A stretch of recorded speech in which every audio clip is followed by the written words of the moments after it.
আসুন।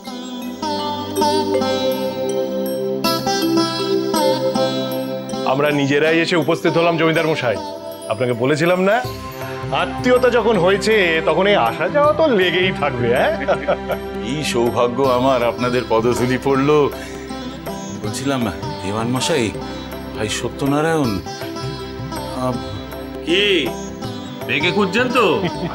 এতদিন পর দেখা হবে।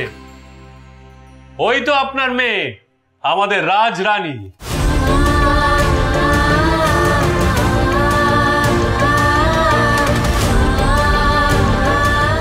বাবা ঠাকুর,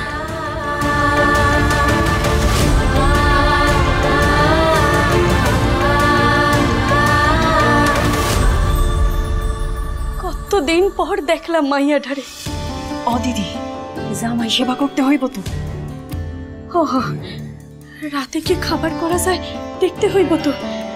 চল, রাজ পরিবার সতার সাথে আয়োজন করতে হইব।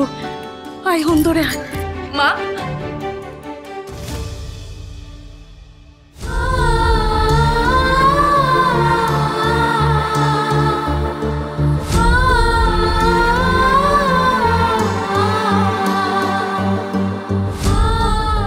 দুষ্টামি করতাছোস না তো?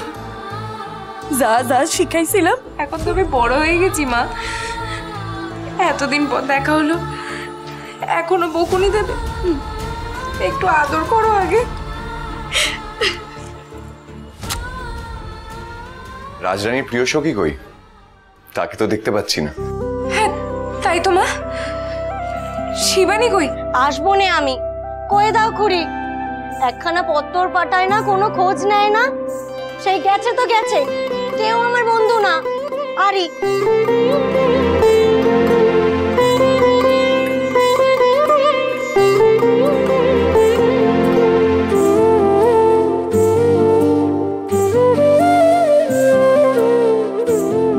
কেন এলি দি আমার সম্মুখে?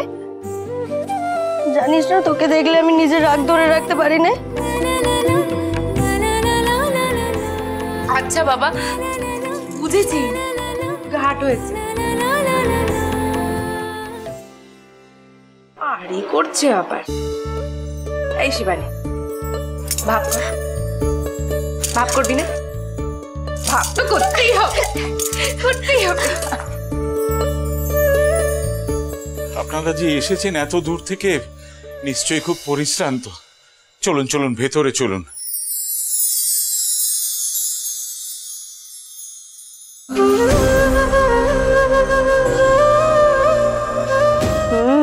পেজ্জাপতির গুণে প্রেম দেখছি ভালোই জমেছে।